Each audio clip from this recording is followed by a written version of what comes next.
Welcome to Comics on Canes. What's up? My name is Michael Yo. Thank you so much for all the subscriptions, man. It means a lot, man. If you can, hit that like button, hit that subscribe button. We're going to give you more and more content. The show is growing bigger and bigger. You guys have blown me away from the love and support. And I get to meet great people like my man Rasta right now. What's up, Rasta? How are you? Man, I'm blessed, man. How you doing? I'm good, man. I'm excited you're on the show because, we're all kind of bummed about the Georgia Tech game, and we needed some good news, and it looks like we got it. Hayden Lowe flipped from USC to Miami. The Loafers were out, and we didn't even know it. Tell me about him. Yeah, I mean, the guy's a monster, right? Like, obviously, yeah, the ranking, he's top three defensive end in the country, man. But he's got great size, 6'5" already.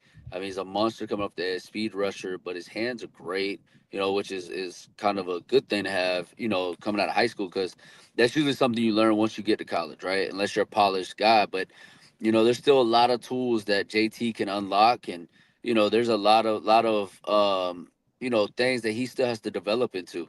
Like, yeah, he's 6'5" and at around 235, 240. I know, I'm sorry, 250. Yeah, But he's 250, man. yeah, That's he's 250. crazy. That's actually like that's new. Like that's over the summer putting in work. And I mean he was a more of a lanky guy, the last few years, but obviously he's young. But there's a lot for Mario to work with, well, I said Coach failed really. Um, to get kind of him in there. He might be 260, 265 once he gets to campus. It's interesting because once they go through these weight programs, they gain so much weight. And I don't know if you're recruited as a defensive end, and I don't know the psyche, right? Because this kid, if he's already 250, he's going to be 270, 280 in college. And then that it's too big to be a defensive end really in college. But also at the same time, a lot of times, like we're seeing with Akeem Messidor, it's kind of too light to be a defensive tackle. So it's this weird thing where you kind of want him to stay at 250, but he's naturally going to grow. Right. Yeah, that's a possibility, right? Like, when you get a guy to campus, yeah, 250, at a senior year of high school, I've seen guys get up to 275, 280, freshman year. It all just depends, I mean, this strength and program that we have now, it's built to do multiple different things, right? He could easily come in and stay at 250, right? And just put on a ton of muscle mass. I mean, I don't think there's a bad shape on his body, right? Like there's not an ounce of fat. Like he's very tuned. So there's a lot to work with. He might hover around that 250, 260. But that's the one thing, like, I do like about our program, right? There's a ton that goes into it. It's not just lifting weights and, fattening a kid up. Like there's a lot that goes into it. And I think the new age of college football, man, like you got guys that are, I mean, I've seen Alabama dudes be 6'5", 6'6", and be 270, 275 and Yeah, come off the edge massively. So absolutely. It's all about the frame. I guess it's all how they grow. It's all about their frame. And Ruben Bain, on the other hand, he's a little bit shorter, and he's getting bigger and bigger, and eventually looks like going to be a dominant defensive tackle in the future. But we'll see about that. Now, one thing about Hayden Lowe that kind of blew me away is he flipped because he said he always felt like a priority, and I'm paraphrasing. Always felt like a priority to Miami, even though the talks kind of fell off, but then picked back up. Where USC, and this blows me away because he's such a highly recruited athlete, he felt like he was never number one until they lost other people off the board, and then he became number one, which blows me away. You wouldn't treat this guy who's so highly ranked as a number one guy. Yeah, I think some schools, and I mean, including Florida schools and Texas schools and Louisiana, right? You sometimes feel like a kid's from that area.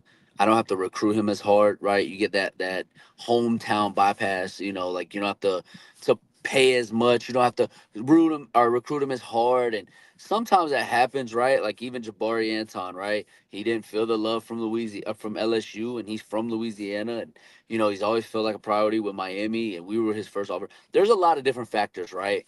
And that's the one thing I will say I enjoy with the staff, man, is look at Justin Scott last year. Look at Jordan Lyle last year. Mark Fletcher. Like, even though you might commit to another school, we still want you to feel as a priority, right? And this is why a lot of times when fans say, oh man, we still recruiting Dallas Wilson. Yes. Yeah. We're still recruiting Vernell Brown. Yes. You know, like I made a post yesterday. We've already flipped so many kids this cycle. The relentless of this staff, the unwavering, that just never shows. That is so crucial. And in so many years in the past, we have had such a bad recruiting staff. They didn't get a feel for a kid. They didn't understand how it goes. And you get that, and now you're questioning and wondering why, but we're doing it. And it shows. Like this kid is beyond, a great level of talent, and that position just continues to stack. Defensive end is finally not a concern at the University of Miami. So it's a Kane thing, as said. They watched some of Lowe's film, and they don't know why he's not a 5-star. I had Gio on yesterday when the news broke, Mm-hmm. and I had to let him go. But Gio was like, "This dude is already on the verge of a 5-star." Is Yeah. that what you're seeing too, Rasta? Yeah, he's the 5-star thing, man. I don't. Yes, it's 100% blessing to have. Don't get me wrong, right? As a recruit, that's what you dream of. But sometimes when you get into that top 50 area, because there's 32 5-stars, right, for 32 NFL draft picks. If you get between that 33 to 50, even sometimes going to 60, depends how deep that class is. I would still consider that somewhat of a 5-star ish player. And I Yeah. do. I think Hayden Lowe, like I think he's a very underrated guy. I think he's been that he was a 3-star at one point. Which is Wow. mind boggling. But there's so many kids out here, man, that get evaluated.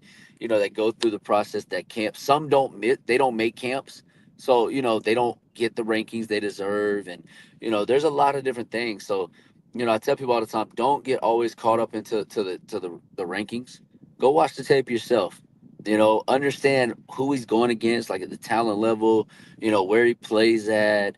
Like, there's a lot of factors that go into this, right? And there's politics involved in recruiting, Now, rankings and stuff. when you say politics, that always interests me, because how is politics played in rankings? Is it depend on what school you're at? Like, more schools get more 5-stars because they're just known for better players. Like, how do the politics work, or is it about money sometimes? What is it? It's absolutely money, man. There are some schools, I'm not gonna name drop, but there are some schools that pay recruiting sites, certain evaluators on recruiting sites, to give ranking boost. And you'll see a Mm. kid all of a sudden commit to a school and will go from unranked to a blue chip guy. And it's like, what just happened? Like, did you not see what he did like last week to make a difference? Like, why all of a sudden he just committed 2 days ago? Now he's a blue chip. Are you saying? So Are you saying? Is that from the high school? Is that from the college to kind of make value it's to them? Like, correct. it's kind of like if you get like a 3-star, right, Mhm. and you're getting a lot of ish for getting a 3-star. Are you like calling one of these services and be like, how much it takes to get them to a 4-star? Is it kind of Absolutely. like that, or It's is it? absolutely. It Yeah, is. yeah. Wow, that It's blows me away. it's some college coaches, some recruiting departments that say, hey, you know, I need a little help here. It's all about momentum, right? Like these other top kids, they want to play with other dogs. So they look and say, well, I don't know much about this kid. Well, dang, he's ranked in the top 100, or he's a blue chip guy. Like, I want to go play with him too. So like there's a certain school, and if you've been following recruiting for a while, you know who that school is. They get they call it the coach's bump, right? I'm not gonna name the Yeah. coach. He's not in coaching no more, but he gets that bump, right? Like, you commit to that school, you're automatic guaranteed a bump. So yeah, it's because they do. And don't get me wrong, some of these kids are very talented and deserve those rankings, but most of them, most of them don't, and they don't pan out. Now, do you believe that, the word is with Miami fans, and a lot of Miami fans are hitting me in the chat right now. Every time we get a highly recruited player, they drop a star. Do you believe in that, or is it because we don't play the game at Nah, Miami? there's definitely there. A bias? We call it the Miami bump, right? Oh yeah. So I don't know. It doesn't necessarily always happen right away. I mean, I have seen it, but There are, and since Mario's been here, I will say there's been a lot of upward trajectory as far as recruiting. But there still are some guys that, they all of a sudden say, "Oh, I'm not gonna, move him up. I'm actually gonna move him down." One position that I don't think we ever have to worry about losing a guy going downwards will be O line. Yeah. And that is also another factor, right? Like, okay, Mario and Mirabal have pumped out O line. So, if they want him, they have that stigma around them that O line is pretty good, you know. So, but there's other positions like, say, quarterback, that Mario has been known as a quarterback killer. So you'll see the trajectory go down, So it's funny, man. Like I know we all want a top 10 class, top five, the top class, but sometimes, man, just enjoy what we got and just ride it out, bro. I mean, when is the last time Miami's had three possible? You already had two top 10 classes. Almost now you could have three. And Hmm. everybody's saying, the word is on the street is that this is not the first domino to drop. You could get a lot more recruits. Hmm. So three top 10 classes, the team is headed on the right trajectory. It looks good on paper. Everything looks good on paper, but it's played on the field. What are other things you're hearing about other recruits? I mean, I would definitely watch the TJ Alford recruitment. There's a lot of momentum building around him right now. Obviously, Ohio State wants to still keep him in the class, so they're going to fight to the brink. But obviously Kellen Wiley's supposed to take a official visit next weekend for the Wake Forest game. So that's another one I'd watch. He's just coming off of Texas one. Florida's trying to get involved. Um, what's the other one? The Racing Gillory, however you Uh say his huh. name. The running back just reclassified. I would be intrigued. I know he was at Ole Miss. He was at Missouri. I'd be interested. I know Miami loves him. They really wanted him in that 2026 class, but he just reclassified. He's another one I'd watch to see where does he take an official visit for, because there's only like 3 weeks unless he decides to wait it out till February. There's a wide receiver. Obviously, Miami's going to continue to push for Vernell Brown. Oh They yeah. feel like they can gain some traction. Jamie French is a name that's starting to float around. I'm not sure if Miami will cross that finish line there, but they're going to still recruit him. Dallas Wilson, they're still chipping away at. Other than that, at receiver, man, I think they're pretty comfortable. The JUCO O lineman, if he can visit within the next couple weeks, I definitely like where we stand at. I know we're still chipping away at the Georgia Tech running back, or I'm sorry, Georgia Tech O lineman. Don't ask me to say his name because I can't say it. Oh yeah. Uh, I know. I know Ohio State's pushing for him too. And then there's another D tackle, Jarquez Carter, Derry Norris, Walter Mathis. Miami is still pushing hard, trying to get in this class. They want him to get down next week for a visit. There are some names that will probably leak out maybe after this weekend that will be here next week for a visit. So it's going to be a telltale sign for that Wake Forest visitors list to see kind of who actually shows up. You notice Florida was smart in one thing they have done. They let all the recruits know very early. A couple weeks ago, Billy Napier's not going anywhere.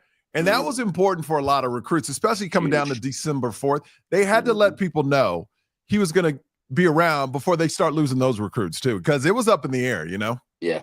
Nah, I mean that was it was a genius move, man. I actually was talking to a buddy of mine who's a Florida booster, man, and that DJ Lagway effect is real, man. Yeah. You get a 5 star in that class like Archie Manning, those other kids want to play with them. That it's a massive thing. So, and I would watch the portal. Like Florida's going to probably get a nice little class because of DJ Lagway. Do you think, like the way the portal is right now, is DJ Lagway a type of guy? I think he'll stay at Florida, but since he's so all the buzz is about him, do you think he's the type of person that'll try out the portal to see what's offered out there? Or is he just gonna, because Florida got money too? Right, right, right. Now I don't think it would be about money, to be honest with you, because Florida is going to pay, him to whatever he wants to stay. But I think his relationship with Billy, man, is key. I think he really does love Napier, and I think he likes being a Gator. But I mean, I'm pretty sure there's been teams that's trying to back channel and talk. I mean, it just come out. Well, I think earlier today that Washington State's quarterback has already received a $1 million offer. You know, these teams are back channeling. Oh Good yeah. Lord, already. So it's just the thing there is. I don't know if he would go in the portal to test it out, but I definitely think teams are reaching out and I making mean, conversation. does it worry you that, we look, I'm a Miami fan and I'm kind of on this bringing back the old school way where it's all about competition, best man wins out, bring in the best Right. players and let's see what happens. But Absolutely. also I'm at the point too where like at quarterback, everybody's saying we need to go to the portal, get another Cam type quarterback. First of all, you're not going to get another Cam. That's a generational quarterback. But Right. also you'll never build a room if you keep grabbing a quarterback out of portal. A lot of teams are doing it, and maybe it's just the norm now, but I think that could hurt you in the long run. But do we have the quarterback in the room right now that's going to be the starter? I think they'll go to the portal, but do you think Emory or this Luke Nickel kid can beat a guy that's kind of like a vet and doing that? Like, for instance, just hypothetically speaking, the Washington quarterback. You get another quarterback from Washington. Like, do we have the quarterback for next year in-house, or do you believe right now that it's not in-house? No, I mean, I'll tell you this. This is just my outlook on this staff is I think they're always going to bring competition. Yeah. Right? Like even they did it with Reese Poffenberger, right? Like they didn't tell him he was going to start even before Cam Ward was coming. Like say, hey, you can come here and battle out with Emory, and I think that'll happen. I think they'll look in the portal, they'll try to find another vet, like a guy that's got plenty of starts, but I also think they want another young guy. Like a Tulane quarterback, right? Like a freshman who's balling out, a Cedric Bailey, right? Another freshman that's balling out, who they can say, hey, you can come in, compete for the backup position, try to get some starter reps, and they'll just let it play out. I mean, I do think it's the new norm, and in general. Why It is the waste? new norm, but It it is the is. new norm. But unlike running back and other positions, what I'm scared of is quarterbacks aren't going to come. Yeah. I Because mean, let's be honest, nobody wants to sit.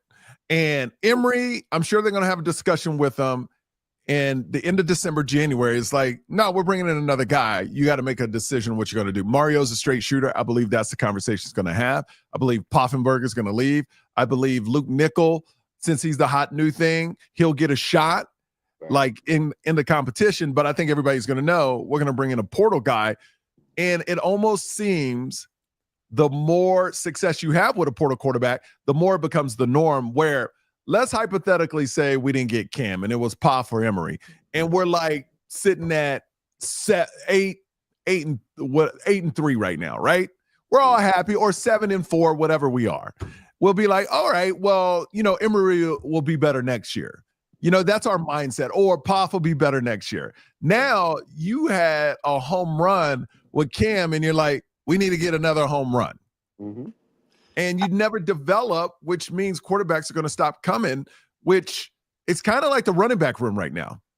It's look, Mark Fletcher and Damian Martinez are beasts, right? But we're getting these quarterbacks that are fast, that can go outside. What I'm scared about, we don't show we going to run outside. We got running backs that can do that and we don't use them.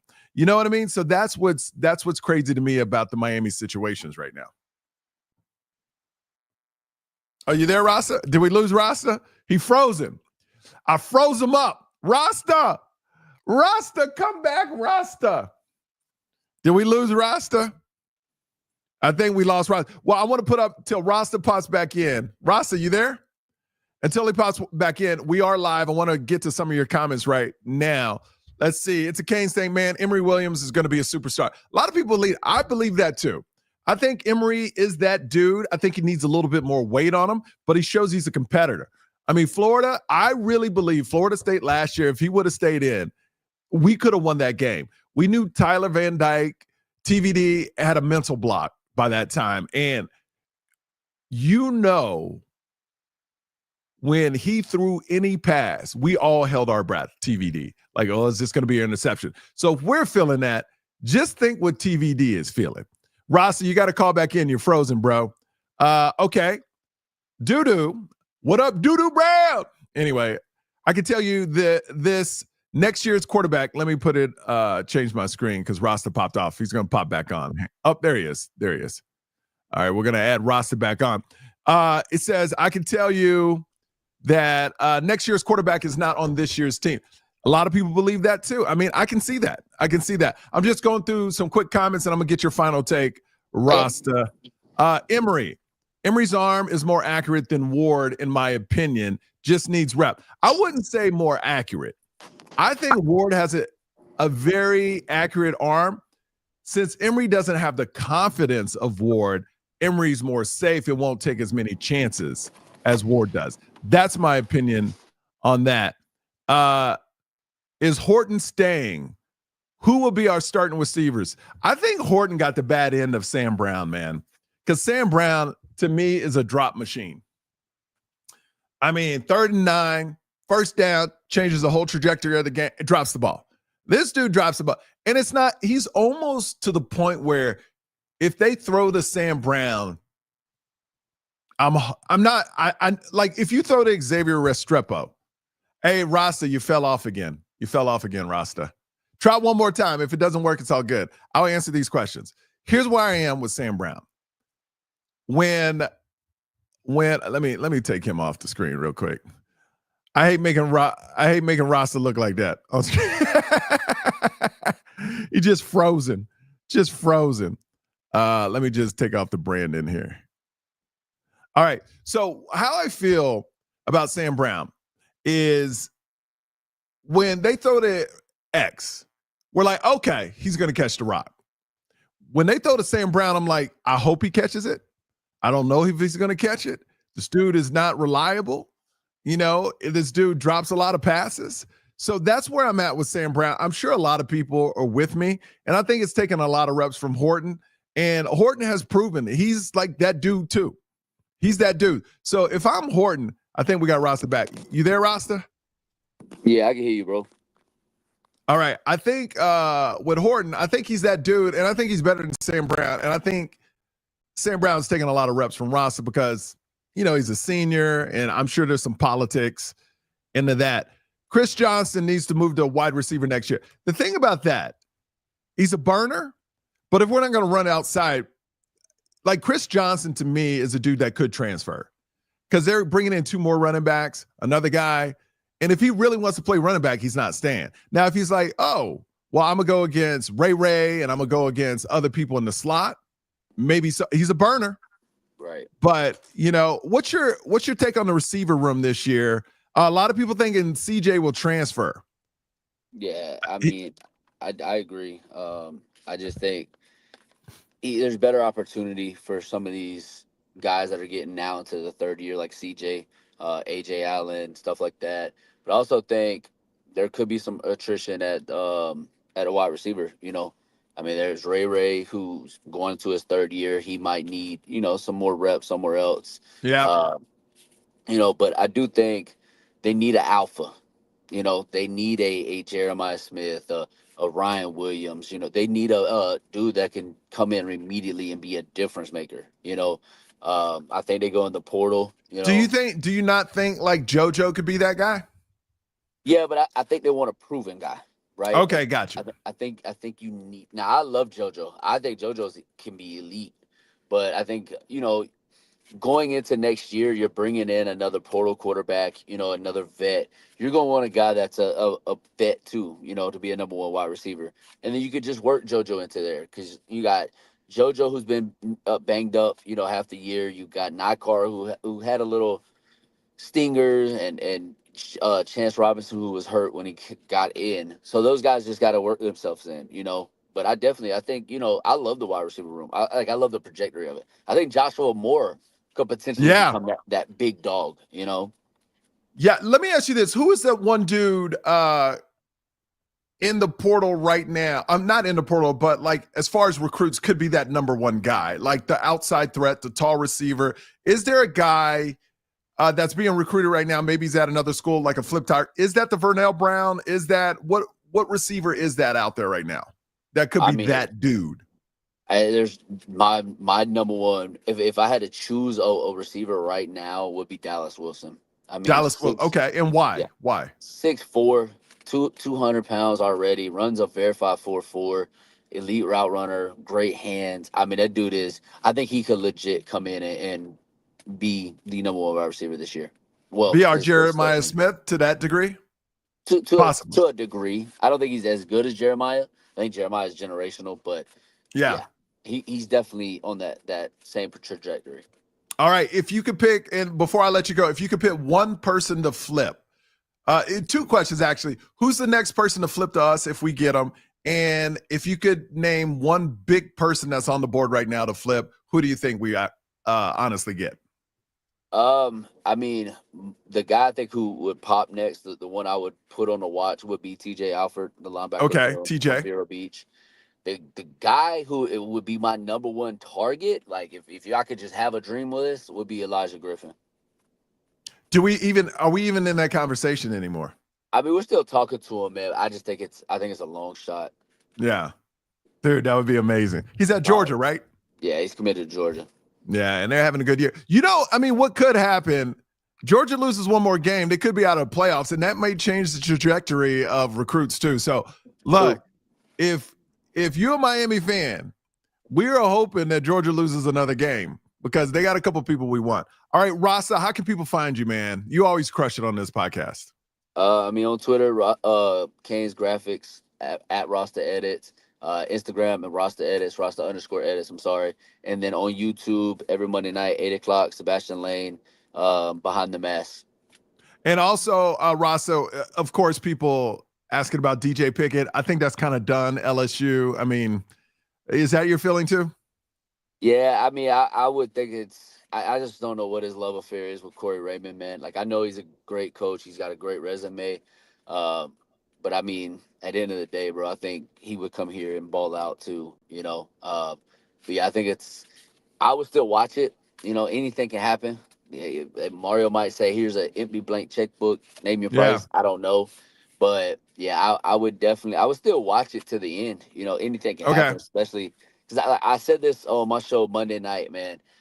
Mario has always had, even back to his Oregon days, he's always had that one random flip where nobody gave us a shot.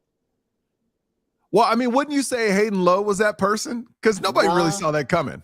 No, there was a lot of there was some, I mean, I'm talking about the articles were out, everything else. I'm saying people are like, no, there's no way, he's done deal, like a Justin Scott-esque, nobody even thought about.